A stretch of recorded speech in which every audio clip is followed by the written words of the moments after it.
17वीं BPSC देने वाले सभी विद्यार्थियों का हार्दिक स्वागत है। आज हम लोग एक संभावित सवाल पर डिस्कस कर लेते हैं जो रविन्द्रनाथ टैगोर से जुड़ा हुआ है। रविन्द्रनाथ टैगोर के राष्ट्रीय आंदोलन में भूमिका और राष्ट्रवाद संबंधी उनके विचारों का परीक्षण हम लोग आज के इस क्लास में या सेशन में कर लेते हैं। तो ये जो सवाल है उस पे आप लोग थोड़ा ध्यान रखेंगे। मैं आपको आप लोग चाहे ना तो लिख भी सकते हैं, क्योंकि लिखिएगा, इसमें बहुत सारे कंटेंट गूगल पे तो पड़े हुए हैं ही। तो आपको वहां से कुछ करना नहीं है, बस राष्ट्रीय आंदोलन में उनकी भूमिका को ले लेना है। और आप लोग इतिहास जब पढ़िएगा तो वैसे भी आपको खुद ब खुद मालूम चल जाएगा। और राष्ट्रवाद संबंधी उनका जो विचार है, इस पे सवाल पूछा जा सकता है। तो इसमें दो सवाल छोटा बन सकता है, एक तो राष्ट्रीय आंदोलन में उनकी भूमिका क्या हो सकती है, या राष्ट्रवाद संबंधी उनके विचारों का परीक्षण क्या हो सकता है। और नेक्स्ट वाले में हम लोग उनके शिक्षा संबंधी विचार को भी देख लेंगे।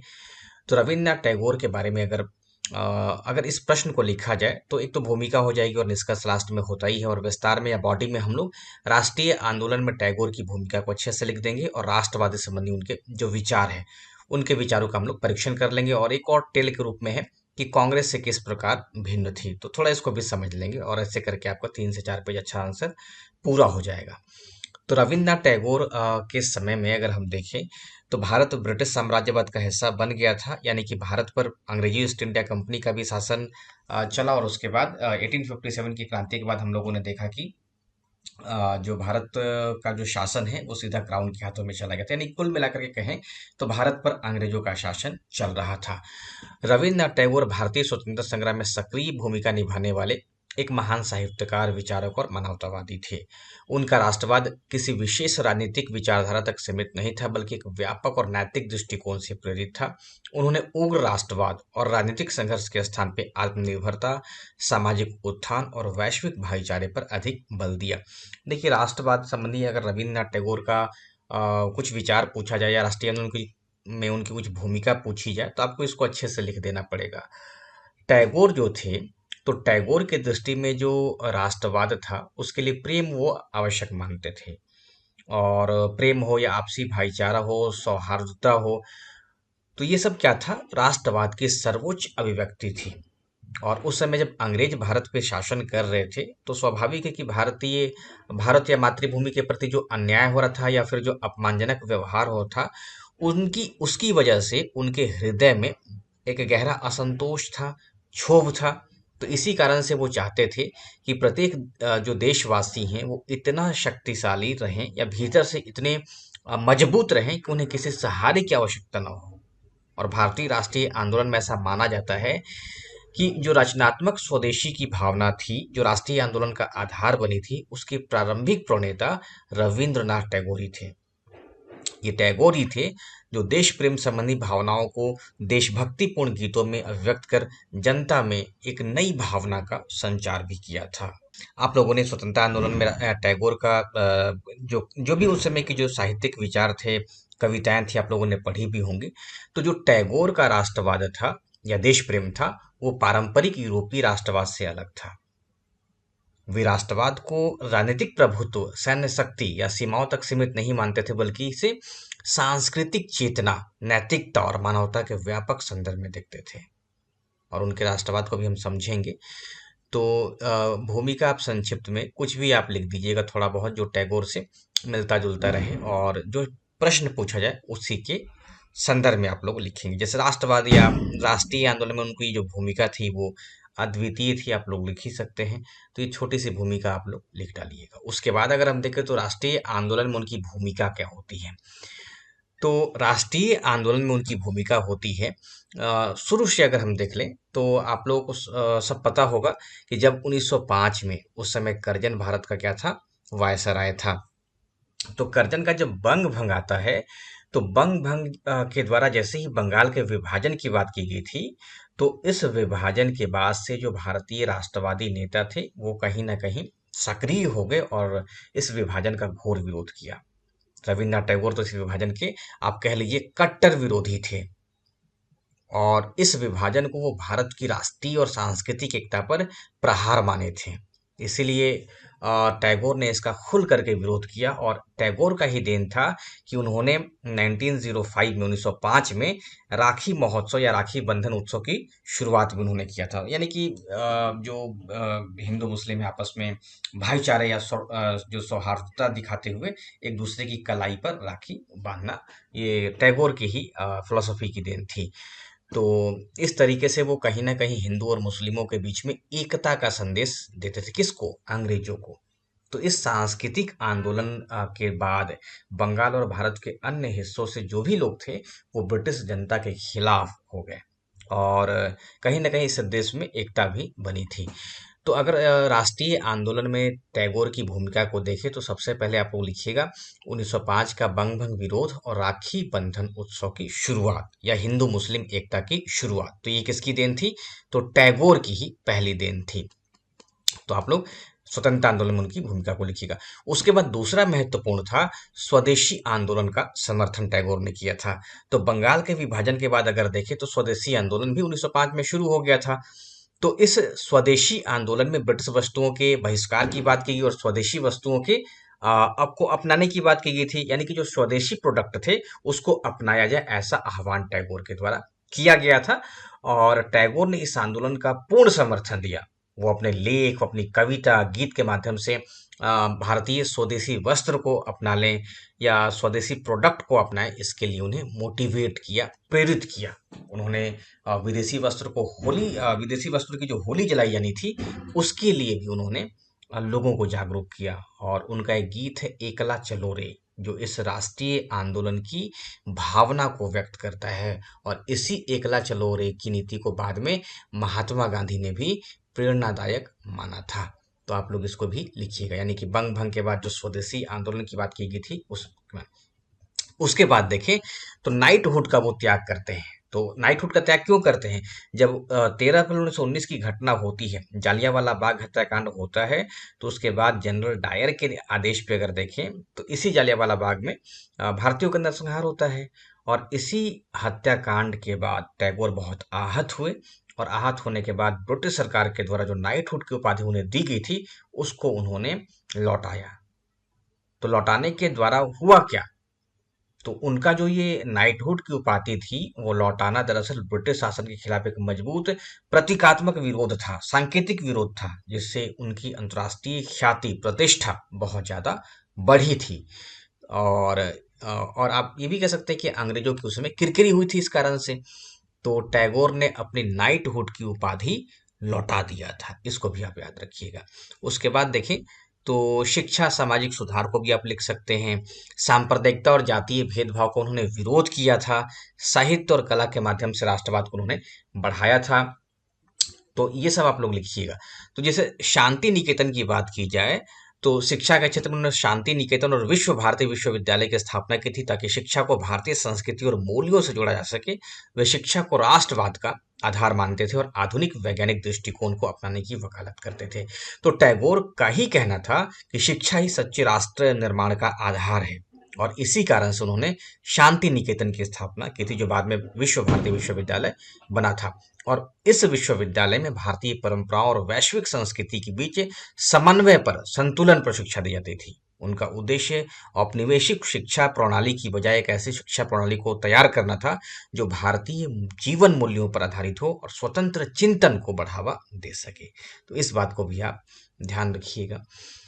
उसके बाद सांप्रदायिकता का तो उन्होंने विरोध किया ही था, जातीय भेदभाव का विरोध किया ही था। तो आप लोग लिखिएगा कि टैगोर ने सांप्रदायिक राजनीति और विभाजनकारी नीतियों का कड़ा विरोध किया। उन्होंने कहा कि राष्ट्रवाद को धर्म, जाति और भाषा के आधार पर सीमित नहीं रखा जाना चाहिए। तो कहीं ना कहीं टैगोर आ, एक मानव से दूसरे मानव के बीच जो भेदभाव था उसका वो विरोध करते थे। भारत के लोग धर्म, जाति, भाषा के आधार पर एक रहें, यह टैगोर का प्रयास था। तो इस तरीके से आप टैगोर की महत्वपूर्ण पॉइंट्स को लिखिएगा। उसके बाद साहित्य और कला के माध्यम से राष्ट्रवाद, उन्होंने जनगण मन की रचना की, जो भारत का राष्ट्रगान भी बना। उनकी कविताओं और गीतों ने स्वतंत्रता संग्राम में जनता को प्रेरित किया था। तो 1911 में देखिएगा तो भारतीय राष्ट्रीय कांग्रेस के कलकत्ता अधिवेशन में जनगण मन को पेश किया गया था, जो भारत में राष्ट्रगान भी बाद में बना था। तो इसे दरअसल ब्रिटिश शासन के प्रति भारतीय जनता की भावना के रूप में देखा गया था और उनकी जो कविताएं थी, साहित्य था, वो भारतीय स्वतंत्रता संग्राम की चेतना को सशक्त करता था, समर्थन करता था। तो इस बात को भी आप ध्यान रखिएगा। तो टैगोर को इस तरीके से आप देखिए तो उनकी जो स्वतंत्रता आंदोलन में भूमिका थी वो बहुत शानदार थी। तो उनका जो दरअसल साहित्य था या उनका जो योगदान था सिर्फ साहित्य और सांस्कृतिक क्षेत्र में नहीं था, बल्कि भारतीय स्वतंत्रता आंदोलन में वो सक्रिय भागीदार थे। उन्होंने अपनी कविताओं, लेखों, शिक्षा आंदोलनों और व्यक्तिगत विरोध के माध्यम से ब्रिटिश शासन के खिलाफ आवाज उन्होंने उठाया था। तो इस तरीके से लिखिएगा।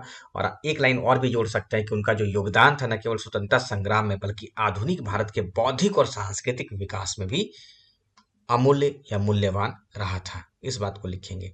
अब देखें टैगोर का जो राष्ट्रवाद का जो विचार था उसको समझते हैं। इससे पहले आप लोगों ने राष्ट्रीय आंदोलन में उनकी भूमिका को देखा, अब टैगोर के राष्ट्रवाद को भी समझ लीजिए।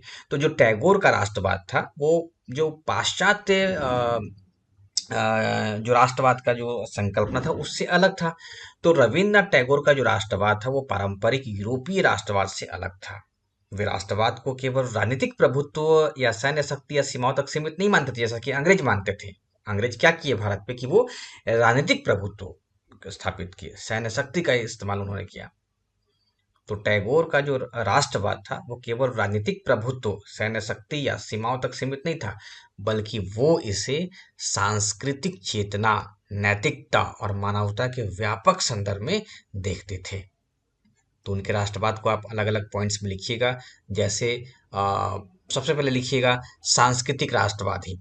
तो सांस्कृतिक राष्ट्रवाद के माध्यम से उन्होंने दरअसल भारत में बौद्धिक जागरण भी किया था। तो सांस्कृतिक राष्ट्रवाद क्या है? वो राष्ट्रवाद का आधार है और संस्कृति और नैतिकता का उत्थान भी है। तो टैगोर का मानना था कि किसी भी राष्ट्र की असली पहचान उनके संस्कृति से, उसकी परंपरा से, उसके नैतिक मूल्यों से होती है, न कि केवल राजनीतिक प्रभुत्व या सैन्य शक्ति से। जैसे उन्होंने ब्रिटिश शासन के विरुद्ध संघर्ष करते हुए भी यह तर्क दिया था कि भारतीय संस्कृति की आत्मा सहिष्णुता और आध्यात्मिकता में निहित है और उनका यह भी मानना था कि भारत को पश्चिमी राष्ट्रों की नकल करने की बजाय अपनी सांस्कृतिक विरासत को मजबूत करना चाहिए। तो ये टैगोर का सांस्कृतिक राष्ट्रवाद था। उसके बाद देखें तो जो टैगोर थे वो नैतिकता और मानवतावादी दृष्टिकोण या मानवतावाद पे बल देते थे। तो टैगोर का जो राष्ट्रवाद था वो राष्ट्रवाद की सीमा मानवता तक होनी चाहिए, ऐसा वो मानते थे। तो टैगोर का राष्ट्रवाद सीमाओं से परे था। वे संकीर्ण राष्ट्रवादी विचारधारा को मानवता के विरुद्ध मानते थे। उनके अनुसार सच्ची स्वतंत्रता केवल एक देश की स्वतंत्रता नहीं बल्कि संपूर्ण मानवता की मुक्ति है। तो जैसे देखें कि 1914 में जब फर्स्ट वर्ल्ड वार स्टार्ट हुआ था 1914 से लेकर के 18 तक, तो उस समय यूरोपीय राष्ट्रों की आपसी लड़ाई चल रही थी। तो यूरोपीय राष्ट्रों की आपसी लड़ाई को देखकर उन्होंने राष्ट्रवाद की आलोचना की थी। वे मानते थे कि केवल वर्चस्व स्थापित करने की रणनीति बन गई है। बात को समझिएगा। जैसे राष्ट्रवाद का अब 1914 के अनुसार सोचिए, आज के अनुसार नहीं। तो टैगोर का ऐसा मानना था कि जो राष्ट्रवाद है वो कहीं ना कहीं वर्चस्व स्थापित करने का एक टूल बन गया है कि एक देश जो शक्तिशाली है वो दूसरे कमजोर राष्ट्र पे आधिपत्य स्थापित करे, वहां पर राजनीतिक प्रभुत्व स्थापित करे सैन्य विजय के माध्यम से और उस पर वर्चस्व स्थापित कर ले। तो यही कारण है कि टैगोर मानवतावाद को केंद्र में रखते थे और संकीर्ण रूप में राष्ट्रवाद को नहीं देखते थे या संकीर्ण राष्ट्रवाद के वो विरोधी थे। तो इस बात को देखिएगा। और गांधी जी को भी वो चेतावनी दी थी कि यदि राष्ट्रवाद मानवीय मूल्यों से अगर परे चला जाएगा तो ये हिंसा को या अंध राष्ट्रवाद को जन्म देगा। क्या देगा? अगर राष्ट्रवाद मानवीय मूल्यों से ऊपर चला गया तो वो किसका रूप देगा? वो हिंसा का रूप देगा या फिर अंध राष्ट्रवाद का रूप देगा। इस बात को भी आप ध्यान रखिएगा, ठीक है। तो उसके बाद देखें उग्र राष्ट्रवाद के विरोधी। तो उग्र राष्ट्रवाद के विरोधी दरअसल टैगोर थे। टैगोर उग्र राष्ट्रवाद और हिंसक आंदोलनों के विरोधी थे। वे मानते थे कि अंतरराष्ट्रवाद समाज में संघर्ष, धार्मिक उन्माद और राजनीतिक संकीर्णता को जन्म देता है। यही कारण है कि उन्होंने महात्मा गांधी के असहयोग आंदोलन का समर्थन नहीं किया था। देखिए टैगोर का जो राष्ट्रवाद है वो टैगोर के अनुसार समझिएगा, अपना इसमें आप फिलोसॉफी मत दीजिएगा। तो टैगोर क्या थे कि उग्र राष्ट्रवाद के विरोधी थे। अभी तक आप लोग को समझ में आ गया होगा कि उग्र राष्ट्रवाद का क्या परिणाम हो सकता है। एक दूसरे पर लोग हिंसा करना शुरू कर देंगे राष्ट्रवाद का सहारा लेकर के। तो टैगोर कहीं ना कहीं संकीर्ण राष्ट्रवाद का विरोध करते थे, क्योंकि ऐसा जो राष्ट्रवाद है वो उपनिवेशवाद, एक दूसरे पर सैन्य प्रभुत्व या राजनीतिक प्रभुत्व और विस्तारवाद से प्रेरित था। तो वे ऐसे राष्ट्रवाद के खिलाफ थे जो अपने लाभ के लिए अन्य देशों को गुलाम बना लेते थे। तो इसी कारण से ब्रिटिश शासन की आलोचना करते हुए उन्होंने कहा था कि ब्रिटिश राष्ट्रवाद का उद्देश्य भारतीयों को गुलाम बनाना था, न कि भारतीयों को सशक्त करना था। और उन्होंने जापान के बढ़ते राष्ट्रवाद की भी आलोचना की थी, जो एशिया में पश्चिमी शक्तियों की तरफ विस्तारवादी बन रहा था। तो आप इस बात को भी ध्यान रखिएगा। उसके बाद देखें तो प्रबुद्धवाद, रैशनल नेशनलिज्म, उनका राष्ट्रवाद तर्क और विवेक पर आधारित था। उन्होंने कट्टर राष्ट्रवाद का विरोध किया और कहा कि राष्ट्र को नैतिक और बौद्धिक रूप से समृद्ध बनाना ही सच्ची स्वतंत्रता है। तो कहीं ना कहीं टैगोर का जो राष्ट्रवाद था वो अपने आप में बहुत ही प्रेरक राष्ट्रवाद था। तो इस बात को भी आप ध्यान रखिएगा। कहने का मतलब तार्किक बनिए, केवल आस्था या जो अंध राष्ट्रवाद है वो नहीं होना चाहिए। उसके बाद मानवतावादी राष्ट्रवादी को देखें तो टैगोर का राष्ट्रवादी हो गया, इस पर डिस्कशन। आत्मा की स्वतंत्रता, तो टैगोर केवल राजनीतिक स्वतंत्रता को ही महत्वपूर्ण नहीं मानते थे, वे आत्मा की स्वतंत्रता को अधिक आवश्यक समझते थे। उन्होंने कहा था कि यदि हम राजनीतिक स्वतंत्रता प्राप्त कर लेते हैं तो यह अत्युत्तम होगा, अति उत्तम होगा, लेकिन हम इसे पर्याप्त नहीं कर पाते तो हमें अपने आत्मसम्मान और नैतिकता से समझौता नहीं करना चाहिए। तो टैगोर दरअसल क्या चाहते थे कि आत्मा की जो स्वतंत्रता है, कहीं ना कहीं इसमें भी आपको मानवतावाद का ही झलक दिखाई देगा। तो टैगोर जो थे वो भारत का राष्ट्रवाद पश्चिमी राष्ट्रवाद से अलग होना चाहिए, वे ऐसा मानते थे। और भारत की जो राष्ट्रवाद होनी चाहिए वो विविधता पर आधारित होनी चाहिए, सहिष्णुता पर आधारित होनी चाहिए और आध्यात्मिकता पर होनी चाहिए। इस बात को भी आप ध्यान रखिएगा। और उसके बाद देखिए तो विश्व एकता की अवधारणा आप कहिए तो टैगोर की थी। तो कहीं ना कहीं राष्ट्रवाद की बजाय वो वैश्विक भाईचारा पर जोर देते थे। यानी टैगोर केवल राष्ट्रीय पहचान तक सीमित नहीं थे, बल्कि वे विश्व मानवता में विश्वास रखते थे। वे एक ऐसे समाज की कल्पना करते थे जहां संकीर्ण राष्ट्रवाद की बजाय वैश्विक भाईचारे और सह अस्तित्व को एग्जिस्टेंस की भावना हो। तो इसी कारण से उन्होंने अपने शांति निकेतन में या अपने संस्थान शांति निकेतन में भारतीय और विदेशी विद्यार्थियों को एक साथ शिक्षा देने की परंपरा शुरू की थी। को एजुकेशन की बात उन्होंने किया था। और उन्हीं के विचारों से प्रभावित होकर के संयुक्त राष्ट्र जैसी यानी कि यूएनओ जैसी संस्थाओं ने वैश्विक शांति और सहयोग को बढ़ावा देने के लिए प्रयास किया। और उनकी कविता थी where the mind is without fear, जहाँ चित्त या मन या दिमाग भयमुक्त हो, मैं ऐसे विश्व की कल्पना करता हूं और ऐसे विश्व में ज्ञान और स्वतंत्रता की कोई सीमा नहीं होगी। तो इस तरीके से टैगोर का ये राष्ट्रवाद था। और उसके बाद कांग्रेस से थोड़ा सा अलग भी कर देना है तो रविन्द्रनाथ टैगोर का जो राष्ट्रवाद था वो स्वतंत्रता का स्वरूप इसमें देखें तो आत्मा की स्वतंत्रता और नैतिक उत्थान को उन्होंने प्राथमिकता दी थी और कांग्रेस राजनीतिक स्वतंत्रता को मुख्य लक्ष्य मानी थी। उनका जो राष्ट्रवाद था वो मानवतावादी राष्ट्रवाद को महत्व दिया, जिसमें पूरी मानवता की भलाई हो। और वहीं टैगोर जो थे वो भारतीय राष्ट्रवाद को प्रमुखता दिए, कांग्रेस जो थी वो भारतीय राष्ट्रवाद को प्रमुखता दी, जिसमें ब्रिटिश शासन से मुक्ति का उद्देश्य था। तो ये थोड़ा बहुत अंतर आप कांग्रेस से कर लेंगे। और उसके बाद एक संतुलित निष्कर्ष निकाल दीजिएगा या लिख दीजिएगा कि रविन्द्रनाथ टैगोर का राष्ट्रवाद या पहले तो पूछा गया है उनकी राष्ट्रीय आंदोलन में भूमिका, तो आप लोग लिखिए कि राष्ट्रीय आंदोलन में उनकी भूमिका बहुत ही महत्वपूर्ण थी। और उनका जो राष्ट्रवाद था वो केवल संकीर्ण नहीं था बल्कि काफी व्यापक राष्ट्रवाद की अवधारणा वो रखते थे। उनका राष्ट्रवाद मानवतावादी मूल्यों तक विस्तारित था, है ना। तो एक व्यापक दृष्टिकोण था जिसमें आत्मनिर्भरता, शिक्षा, सांस्कृतिक उत्थान, मानवता की सेवा को सर्वोच्च उन्होंने स्थान दिया था। कहने का मतलब कि राजनीतिक स्वतंत्रता तक ही उनका जो राष्ट्रवाद है वो सीमित नहीं था। कहीं न कहीं इसमें सांस्कृतिक जागरूकता, नैतिकता, मानवता, विश्व एकता की भावना दिखाई दे रही है। और वे मानते थे कि जो संकीर्ण राष्ट्रवाद है वो टकराव, हिंसा, उपनिवेशवाद, वर्चस्ववाद की जो लड़ाई है या वर्चस्व की जो लड़ाई है उसको बढ़ावा देता है, जबकि भारत को एक समावेशी और सहिष्णु राष्ट्रवाद अपनाना चाहिए। तो यही कारण है कि उनका ये जो दृष्टिकोण है वो आज भी प्रासंगिक है। जब पूरी दुनिया सांस्कृतिक टकराव, राष्ट्रवाद बनाम वैश्विकता की बहस से गुजर रही है तो इस समय टैगोर का जो राष्ट्रवाद है वो अत्यंत प्रासंगिक हो जाता है। तो ये आप बात को लिखिएगा, ठीक है। तो टैगोर से संबंधित मैंने इस वीडियो में डिस्कशन किया है। आप सभी लोग टेलीग्राम ग्रुप को ज्वाइन कर लेंगे, कमेंट बॉक्स में या डिस्क्रिप्शन बॉक्स में इसका लिंक मिलेगा। फिर मैं अगली वीडियो में इनके शिक्षा पर भी बात कर लूँगा। मुझे लगता है कि काफ़ी अच्छा पॉइंट आपको मिल गया होगा। सुन लीजिएगा, अच्छे से लिख दीजिएगा। Thank you.